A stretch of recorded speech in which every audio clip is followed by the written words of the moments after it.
You know them, you love them, but you don't see much of them. Shadow the Hedgehog, Rouge the Bat, and E123 Omega, also known as Team Dark. These three are famous in the Sonic community, but we keep seeing them separated. The best we get is Shadow and Rouge on the same screen together, and the most recent we got from the games is from Sonic Forces. Actually, small correction here, it's Team Sonic Racing, but even then we don't really see them on screen in a cutscene, it's just dialogue boxes. In this video, I'll be covering the relationship as depicted in the video games, not the comics. As of this video, the video games are known to be the prime canon for the franchise. The comics are complicated. Let's start with when they first all met each other. Shadow is in one of Eggman's bases with amnesia, so I won't cover his actions, feelings, or thoughts that are seen in Sonic Adventure 2. When Rouge wakes Shadow, she's surprised to see him. Waking Shadow up in turn wakes up Omega. Shadow and Omega go at each other's throats, with Shadow trying to protect Rouge. Now immediately right off the bat, you notice that Shadow's first instinct is protect. It doesn't matter who Rouge is to him, what matters is that he wants to protect someone who seems innocent. The reason for Omega shooting is that it's his protocol to keep Shadow in check, but it's also his personal vendetta to destroy any and all Eggman robots, except for himself. He's not like his brother Gamma, rest in peace. Rouge is able to stop them and talk things out, showing that she's acting as the team mediator. I mean, she basically did bring them all together and declares them as a team, so it kind of all fits. They do bond a good amount in Sonic Heroes. Omega doesn't really know if that even was the real Shadow that he was working with though. But after the fight with Metal Overlord, he doesn't immediately come out of the gate trying to kill Shadow.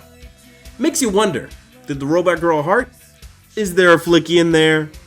We see more of Shadow and Rouge bond in Sonic Battle. She takes care of him while he's resting up, and he goes off to try to murder a robot named Emerald. Something like that. No Omega in that game sadly, but he is referenced. We don't get to see them together again until Sonic 06. Most people agree that their dynamic is at its best in that game. Their dedication to each other is on full display, and secrets are shared that would destroy a team, but it would actually brings them closer together.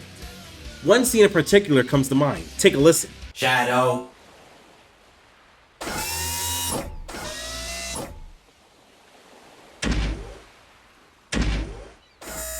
The one that defeats and seals you in the future is me.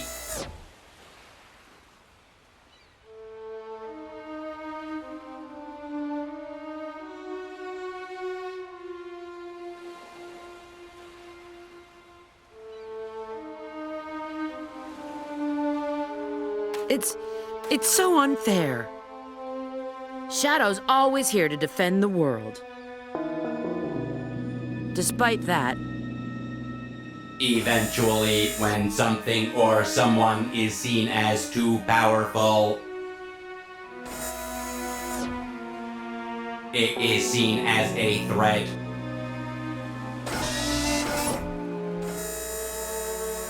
And then the world becomes its enemy.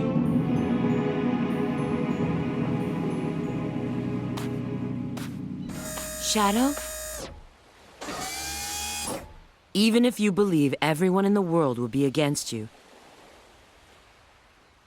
know that I'll always remain by your side.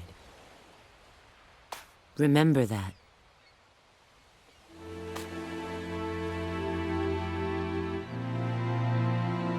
I will. Omega saying that he is meant to neutralize Shadow. Rouge telling Shadow that no matter what happens, she'll always be by his side. I want to focus on Omega for a second. They may not interact much, but Shadow and Omega have a good broship. Shadow doesn't show much emotion usually, but when he's in the future and sees Omega's not looking so good, he feels bad. He feels bad that he can't do anything for him. He cares for Omega, and you can see it in this scene. It looks like Sonic and his friends have found something too. Let's go. It's not like we can do anything for him now. Yeah.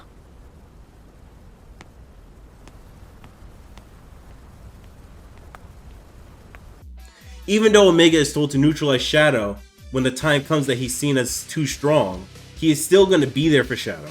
and will save him because he knows that he, Rouge, and Shadow are a team, together till the end. The final scene in Shadow's story is a huge Shadow moment, but seeing Omega and Rouge by his side speaks volumes. He has allies. No, he has friends, backing him up to remind him that he's not alone in this fight, or any fight in the future.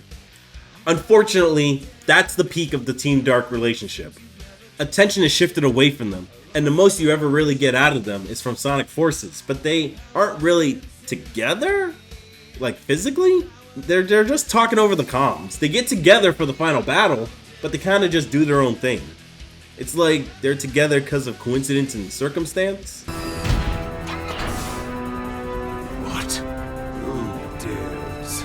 Target reconfirmed. Extermination mode initiated. Payback inevitable.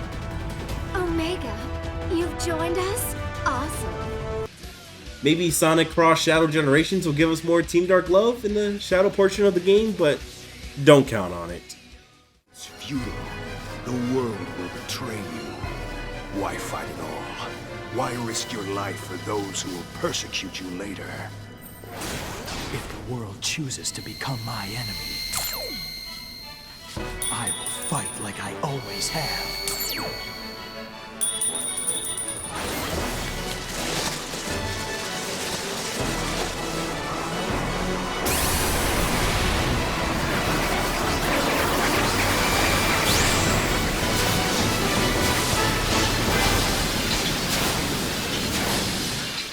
The dynamic of Team Dark is much more compelling than Team Sonic, Chaotix, or even Team Rose. Honestly, it's one of the most memorable teams in the whole franchise. And that's saying something, because Sonic, Tails, and Knuckles, you know, that's an icon right there. The three of them are an icon, so Team Dark, they're really up there. Really up there.